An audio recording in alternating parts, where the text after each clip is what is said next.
maybe men, women, young, old, literate, illiterate, anybody for that matter, everybody has to do some duty or the other.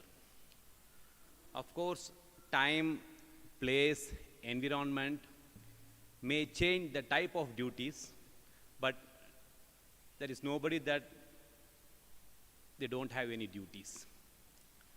This is being very beautifully been said in Bhagavad Gita by Sri Krishna. He says, Nahi kaschik kshanamapi jato tishtatya karma kriti karyate hevasha karma sarva prakritijair gunaihi.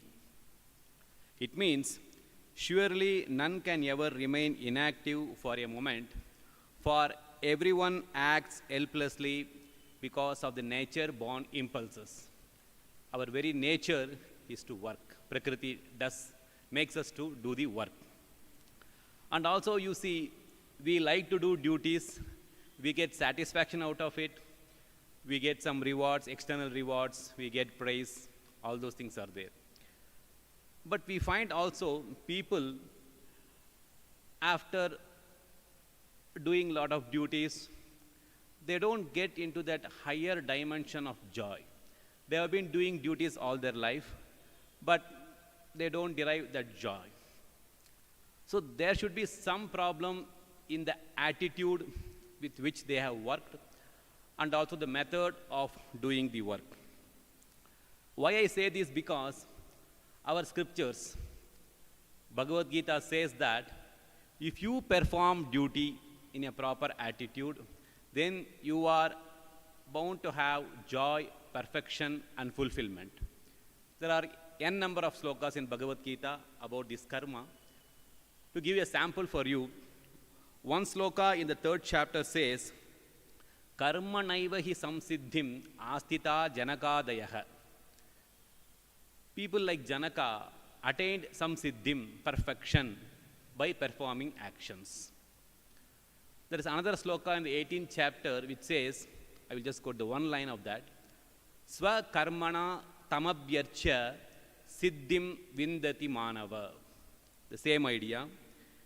Man attains the highest perfection by worshipping through his natural duties. So when scripture says that, then there should be some meaning in it.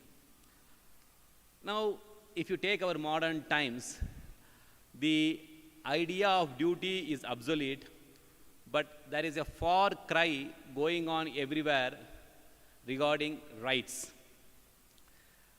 Even our political constitution enlists a number of rights, rights for an individual, rights of the nations, rights of community. There is, I feel, a lot of emphasis is being given on the rights and not on the duties. And there cannot be any rights without duties. A lopsided emphasis on the rights without paying much attention to the duties can only harm the society, and it can do no good to society. And the individual who are conscious of the rights rather than the duties can do no good to the society and much less to themselves. So, a systematic study of what is duty, what is the purpose of life, what is the purpose of duty. If you are able to understand this, it's very important to know this, and also very necessary for a man in the present context, for a man or a woman who is very busy in the work field of life and also who is in search of joy, happiness, and fulfillment. So the question is now, what is duty? Anything that we do as a work must be our duty. Now, this question is very difficult to answer, what is duty? Because time, place, circumstances may change our duties. For example, you see, there cannot be any two opinions. Like, for example, if a man in a warfare has to kill a large number of people in the enemy front. That is his duty. But the same man in a peacetime cannot even injure a single person and justify it as his duty. So duty changes. And also, we get our duties from our authoritative sources. For example, whatever is been said in the Vedas, the Hindus follow. That is his duty. And for a Christian, he will follow his Bible, and so on and so forth. So if this is the condition, then an objective definition of duty cannot be acceptable to all, cannot be given. And what happens is, people forgetting this, people when try to judge other people from their own yardsticks, creates problem. But if you try to understand other people's duty from other man's point of view, then much of the friction among individuals, among community, among religion will not be there. So objective definition of duty acceptable to all is not possible. Now, let us go into a subjective definition from a spiritual standpoint of view, what is duty? So, duty is that which uplifts you spiritually and takes you nearer to God is what is called as duty. Of course, this definition, I think none of the spiritual aspirant can object, irrespective of any traditions he may belong.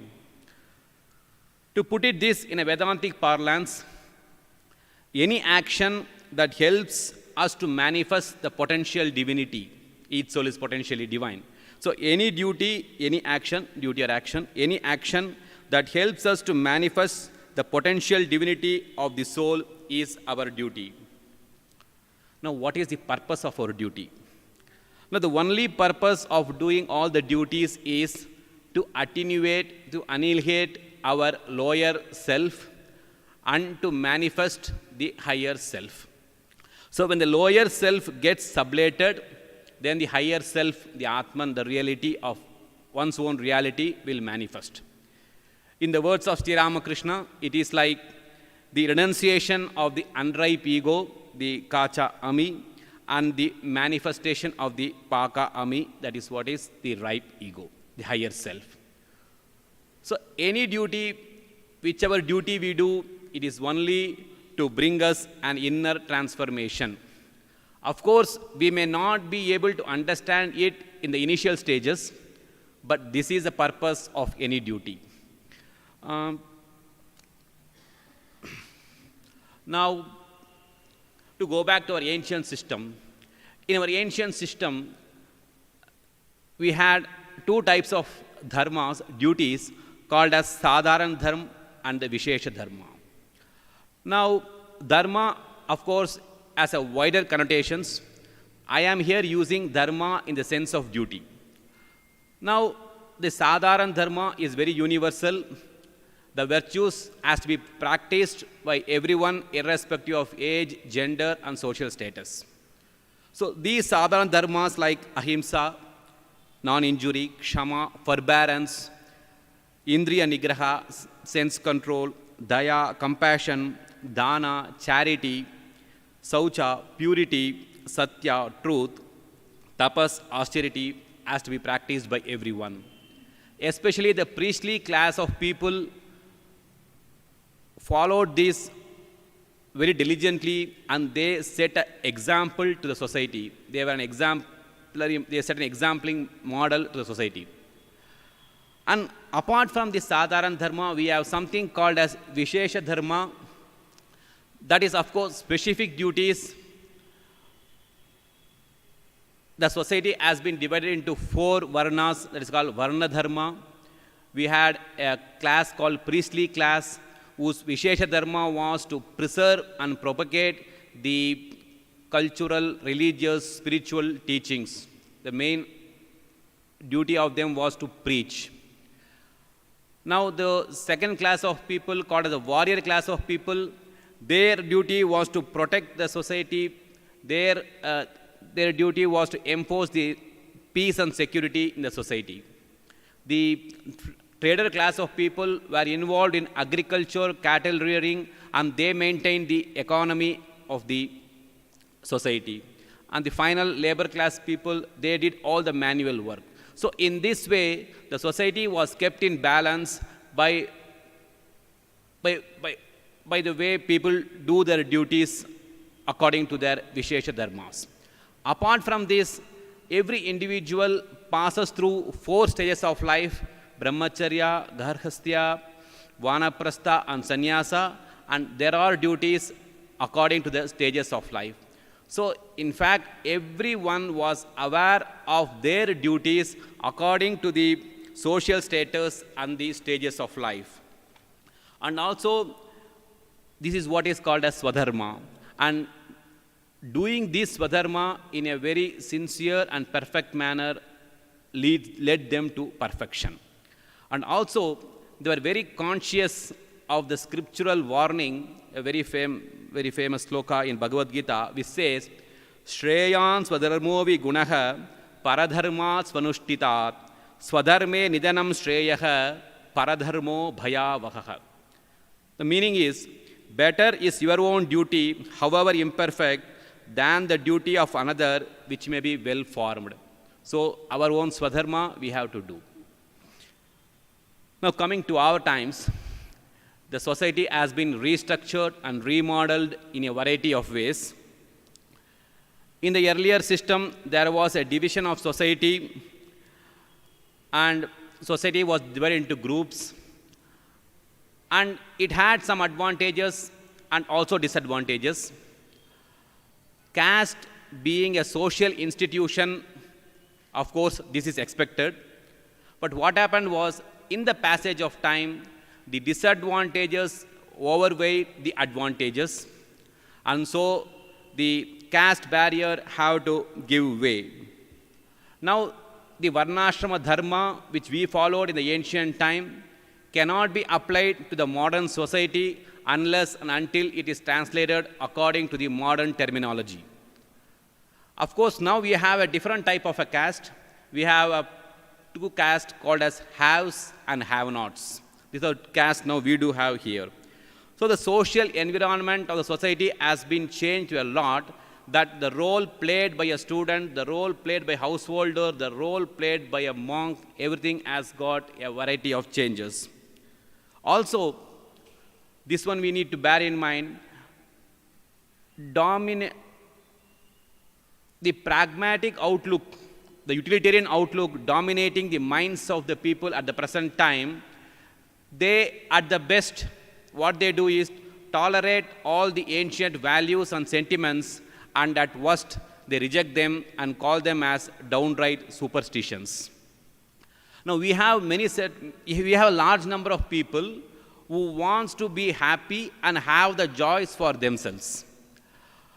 But there are some sincere people who see the shallowness of all the talk called as civilization, progress, happiness, and they try to ask the question to themselves, what is the meaning of life?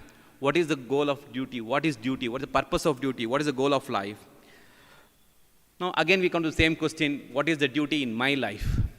As I said earlier, duty is that which takes us forward, which takes us towards God, and refrain you from all the acts which makes you physically, mentally, and spiritually weak. So everyone has to study one's own nature, one's own capacity to determine what is one's duty. So the best thing is to accept whatever comes to you as duty according to your social status and your chosen vocation. We have different set of people, businessmen, engineers, doctors, so everybody has got their own duties in their prescribed vocation. Apart from those duties in the occupation, they have got several other minor duties, duty towards the neighbors, duty towards family, towards the community, country, and the mankind as a whole. So, when we do all these duties very sincerely, it not only bestows us joy and satisfaction, but also gives us fulfillment and perfection. So the one very important thing is, It is not important that what you are doing, but how you are doing. That is most important. What duty you are doing is not important, but how you are going to do the duty is very important. So how to do the duties? Two most fundamental principles I would like to share with you. One is duty and freedom. See, whatever duty we do, we need to love what we do. Of course, it is easier said than done, because many times we are being forced to do certain duties which is against our temperament. We are compelled to perform certain duties which we even hate them to do. So when we hate something to do, then naturally we will not be able to derive any joy. Now, apart from these vocational duties, according to occupation you get duties, as I said, there is going to be several other minor duties that is going to come your way. And I feel it is too much to expect from us to see that every minor duty is according to my liking. We will not be able to choose everything according to our liking. It is too much of an expectation. And we need to, I don't say it's compromise, but it will be too much on our part to expect all the duties according to our likings. Here I get reminded of a saying which says, if you do not get what you like, you must like what you get. It's not only a very wise saying, but it has got a large psychological truth. So whatever duty comes to us, we should do it in a very positive light. We should do it willingly, so that an unnecessary dissatisfaction and draining of energy can be avoided if you love your duty, what you are doing, and also willingly. So the more we do our duty in this way, we will be experiencing what is called freedom. We should not do any duty with a slave mentality. A slave does a duty, he does not do his own duty, but he does his master's duty. He does not feel that it is his work, he feels it is his master's work.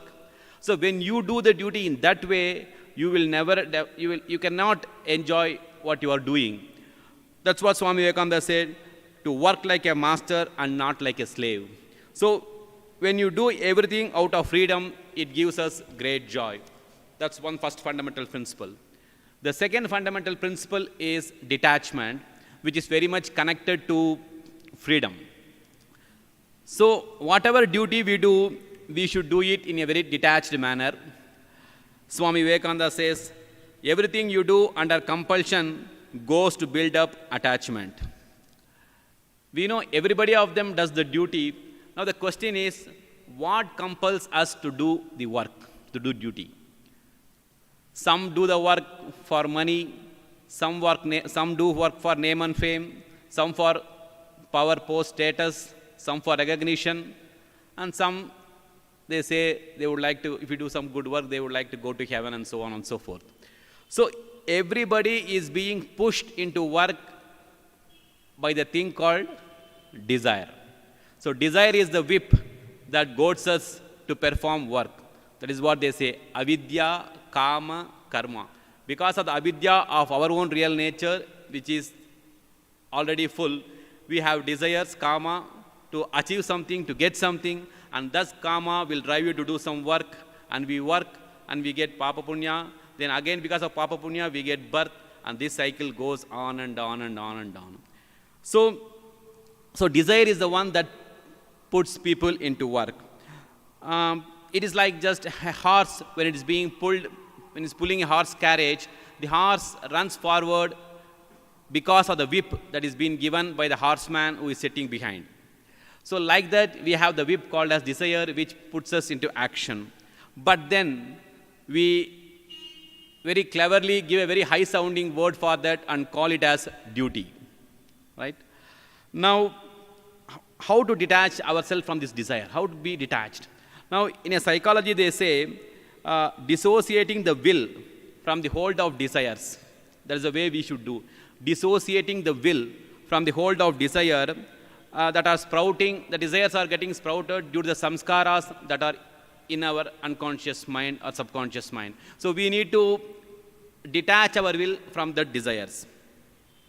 Okay? How to do it? Again, there are two ways. For a person, for an aspirant who is of a devotional temperament and who believes in a personal God, he does all the duties as an offering to his Ishtadevata, and also he submits all the fruits of the work to his Ishtadevata. So he does in this manner. When he has got two buddhi, one is the Ishwararpana buddhi and Prasada buddhi. So when he does the work, he offers everything to the Ishvara and the Prasada buddhi, and whatever the result comes, he takes it as a Prasada from the Lord. So he accepts everything. In fact, he is free from the fruits of his own labor. So beautifully it has been said in a sloka, which every one of you know, Kayena vacha manasendriya irva buddhyatmanava prakrite swabhavat karomi yadyat sagalam parasmai narayana yeti samarpayami. So what does it mean? Oh Lord, whatever I have done through the body, speech and mind, senses, intellect, or unconsciously out of my natural impulses, I offer everything unto that supreme all-pervading spirit. So this is the attitude of the person who believes in a personal God, who is of a devotional temperament. So what happens is, his desire goes on, increases to worship the God in whatever work he do, and as he does work in this manner, his selfish desires gets diminished, gets reduced, and he comes to a stage where every action, whatever he does, becomes sacred, and it is going to be an expression of his freedom. That's how he does. That's the first case. The second person is, he of course does not have a devotional temperament, and he relies mostly on his own willpower. He relies mostly on willpower. So what he does is, by constant discrimination, he tries to dissociate the work from desires. By constant discrimination, he tries to dissociate the work from desires, and he does the work for work's sake. And he has to learn to do good because it is good to do good. That should be his idea. Now, how could this be done? By constant self-awareness and by constant discrimination, by constantly following the spiritual discipline that I am not this body-mind complex, but I am that pure Atman, which is free from all these desires. And when a person does this type of spiritual discipline, he gets detached from the work and also from the fruits of the work. A very difficult method. Easy to say, a very difficult method.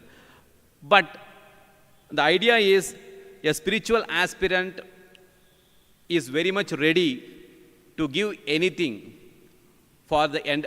He is ready to, I can say like this, he is ready to pay the price for the endeavor, whatever the endeavor asks, he demands from him, he is ready to pay the price. Because here we are discussing about a spiritual aspirant performing the duty.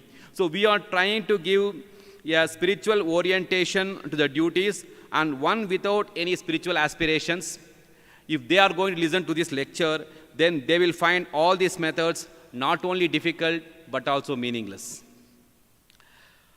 Now the person of this type, as I said, who dissociate the will from the desires, he at the end of the day does a mental sacrifice, a yajna. Like we said, Kayena vacha manasendriya, what does he do? He also does a prayer like that. And this idea is very beautifully been brought out by a mantra, which of course every one of you here must have chanted it during the Homa ceremony that is being conducted here. The mantra says, Itah purvam prana buddhi deha dharmadikarato jagrat swapna sushupti avasthasu manasa vacha karmana asthabhyam padvyam udarena shishna yat kritam yaduktam yat smritam tat sarvam brahmarpanam bhavatu swaha. So this is the mantra. What does it mean? Being subject to the impulse of the vital energy, prana, and through the intellect and through the body, whatever transgression I have committed in the states of waking, dream, and deep sleep state, in thought, word, and deed, manasa, vacha, karmana, thought, word, and deed, by means of my different organs, may all these be offered to Brahman, the supreme reality. That is a prayer he does. So when this prayer is being done with lot of intensity and devotion, it has a very purifying effect on the spiritual aspirants. So these are two principles that we should keep in mind when we perform the duty, if it is going to help us, if we need to spiritually progress by performing the duties. Now, the question is, will just by doing duty, will we be able to realize God? That's the question now. Because we have seen many people carrying out the duties in their life more efficiently throughout their life. If that could be the case, then God realization would have been very easy. Of course, when we do our duties very efficiently, many of our worldly desires may be fulfilled. That is logical. But whether he will be spiritually benefited or not is a big question mark, because we have seen many people who are practicing japa, meditation, dhyana, everything, but they complain and feel that they did not get any inner transformations. Then where is the problem?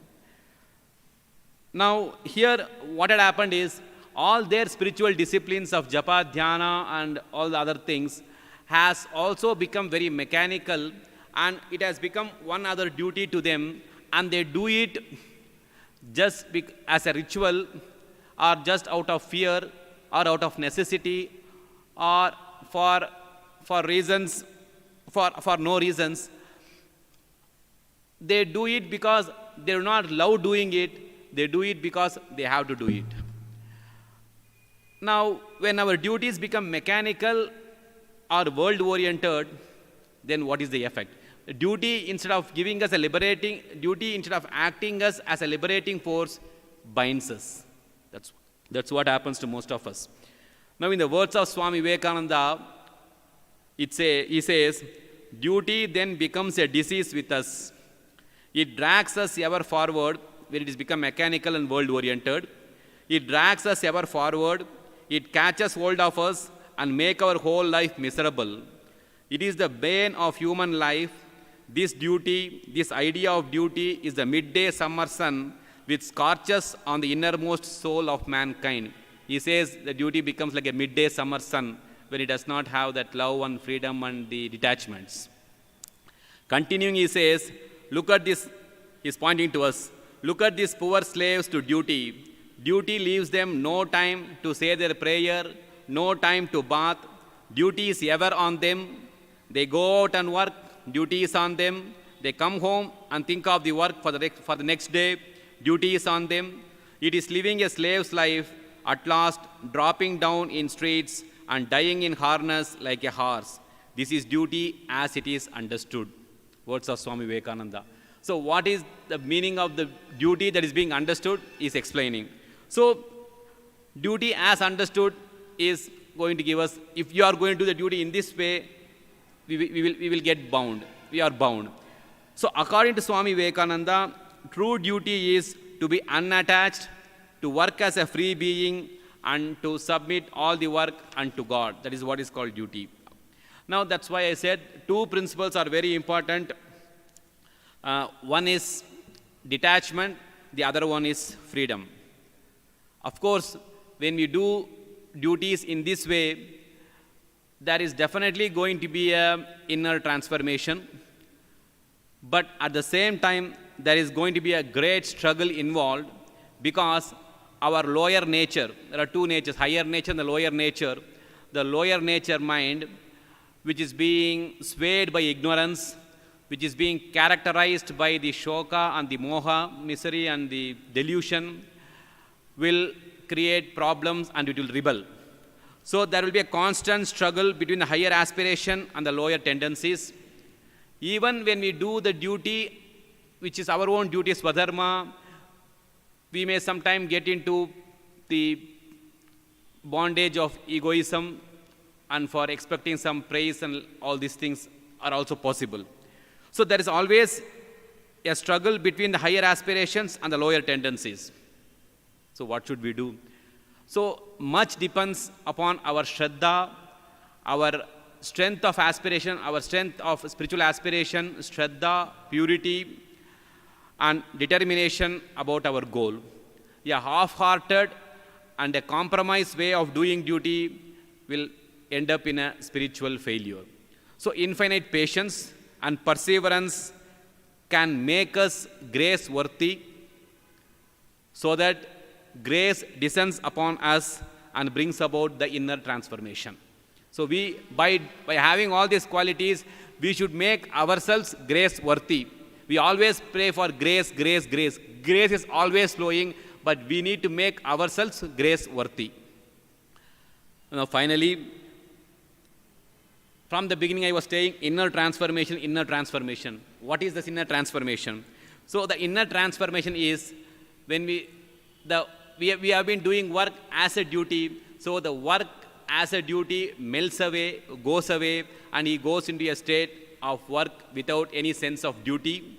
He just does the duty, the soul outpouring the cosmic sacrifice called as Virat. Because all the layers of ignorance has been peeled away from him, he has no more ignorance. So what he is that pure Atman, the shining Atman, and he does not have that doership, kartritva, nan marta idini, that he loses that. So when that karta drops away, then he is that pure Atman, like the Gita says, Atmanyeva santushtaha tasya karyam na vidyate. The person, one who revels in Atman, what can be the duty? There is nothing called duty. But he does the work not in the sense of duty. So duty takes him to a place where he relinquishes a duty. We should do duties, but by doing the duty in this way, he goes to a place where he can relinquish the duty. So duty takes him to a state of freedom, and slowly, without any this one, it withdraws from himself. And this is the way the great souls do the work in the world. Even Krishna says, Name partasti kartavyam trichulokeshu kinchana nanavaptam avaptavyam vartayevacha karmani. I have nothing to attain, nothing to lose, but still I do the duties, I perform work as an example to others. In the same way, the great souls perform the work just for the good of the many and for the happiness of the many. Bahujana Sukhaya, Mahujana Hitaya. That is how they do the duties. So let me end here. I pray to Sri Ramakrishna to bless us all with the proper attitude while performing our duty and lift us spiritually in our spiritual journey. Om Shanti Shanti Shanti Harihi Om Tat Sat Sri Ramakrishna Arpanamastu.